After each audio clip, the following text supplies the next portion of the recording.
श्रीधर स्वामी जी, जिनकी श्रीमद् भागवत एवं गीता जी पर श्रीधरी टीका है, ये काशी में विराजते थे और गृहस्थ ब्राह्मण थे। श्री संप्रदाय के अनुगत आचार्य परंपरा के गृहस्थ आचार्य थे। और विद्वत्ता तो इसी बात से हम जान सकते हैं कि उनकी भागवत जी की जो टीका है श्रीधरी, आज उस श्रीधरी के शब्दों के अनुसार व्याख्या करने वाला, उसको पढ़ाने वाला अब नहीं है, बिरला एक हाथ कोई है। ये उनके वैदुष्य का परिचय है, किंतु भक्त थे और ठाकुर जी के प्रेमी भक्त, नैष्ठिक भक्त थे।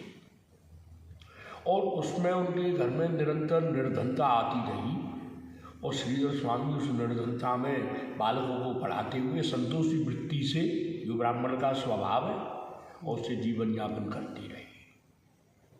घर में जो कुछ भी बर्तन भाड़े थे वो बिक गए। अच्छा। कुछ नहीं बचा,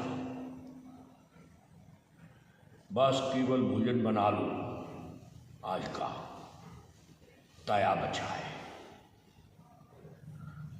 ऐसी स्थिति में श्रीधर स्वामी को आज कुछ दिन हृदय में वेदना होती है और उस वेदना में गीता जी के एक श्लोक का चिंतन करती है। अनन्यास चिंतयन्तु माम ये जनाः पर्युपासते तेषां नित्याभियुक्तानां योगक्षेमं वहाम्यहम्।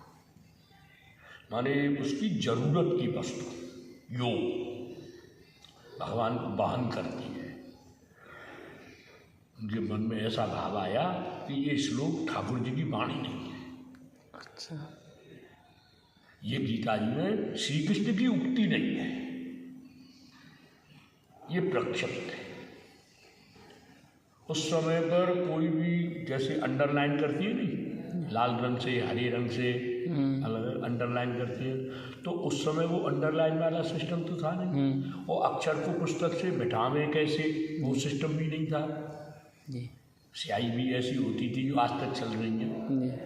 तो वो उसके ऊपर उस शब्दों को जिनको नहीं मानना है, उनको अंडरलाइन करना है, तो उस समय पर पेवरी का प्रयोग होते थे। जैसे चूना, खड़िया, तो एक पेवरी होती है पीले रंग की। अच्छा। उसको घोर करके उस पर लगा देते थे। अच्छा।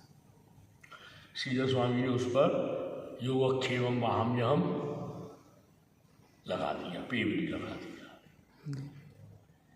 गंगा जी से केवल एक लोटा जल ठाकुर जी को स्नान करा के संध्या तर्पण आदि देव पूजा उसमें प्रयोग, तो इसलिए एक लोटा गंगा जल का बचा था। आज केवल घर में यही। पत्नी ने कहा, हृदय में वेदना होती है, उससे उन्होंने कर दिया। अब उस गंगा जल को, उस लोटे को लेकर के और गंगा जी जाती है और रास्ते में हुआ को मैं तो इस लोटा को बेच के फिर घर का लेके आऊँ या लोटा को बिना बेचे नित्य की भांति आऊँ, इस हुआ को मैं स्वयं रहती है।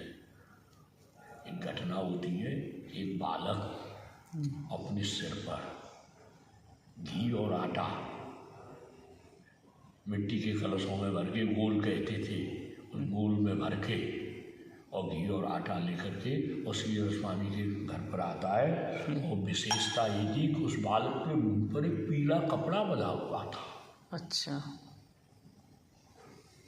आया, गुरुपत्नी थी, गुरु माता को देख करके प्रणाम किया, रख के और चलता बना। तब गुरु माता ने कहा, अरे बेटा तू कौन है? तो उसने कहा, मेरा नाम माधव है। और गुरु जी से ये कहना, मेरे मुंह पर जो पीला ये पट्टी बांध रखी है मुझको दंड देने के लिए, इसको खोल दे। और श्रीधर स्वामी जब नित्य कर्म करके गंगा जी से लौट के आते हैं, तो घर में जब आते हैं तो जैसे ही पहुँचते, पत्नी ने बात बताई, बोले कौन था? तो उसने माधव नाम बताया, जो है उसके मुँह पर पीला कपड़ा बंध रहा था, तो मुँह की पट्टी खोल दो, ये उसने कहा। श्रीधर स्वामी ने झट उस पेवरी से, जो गीता जी का श्लोक था नहीं, अनन्याश्चिन्तयन्तु मां योगक्षेमं वहाम्यहम्, उसको तुरंत उसकी पेवरी को साफ किया, ये पीला लगाया इसलिए ठाकुर जी पीला बांध लिया है। प्रभु की करुणा और वो दर्शन होने लगा, ऐसे सुनते।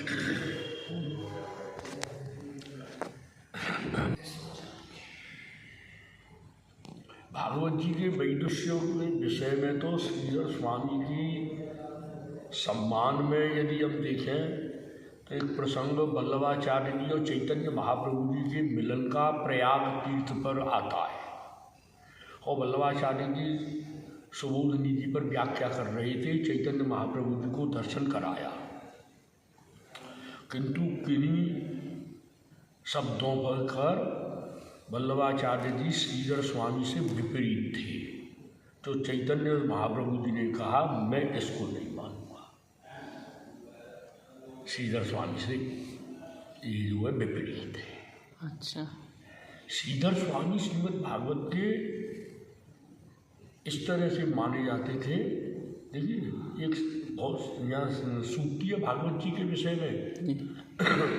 व्यासो वेत्ति सुगो वेत्ति सूतो वेत्ति नवा नवा श्रीधर सकलम वेत्ति श्री निसंग प्रसादतः।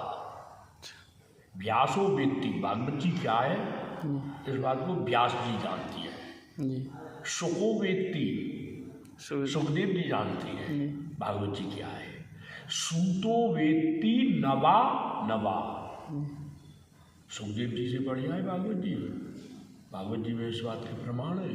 और वो सुखदेव जी के साक्षात मुख से सुनने वाले सूत जी को भागवत जी का सम्यक ज्ञान है या नहीं है इसको कहा नहीं जा सकता है। सूतो वेत्ति नवा नवा।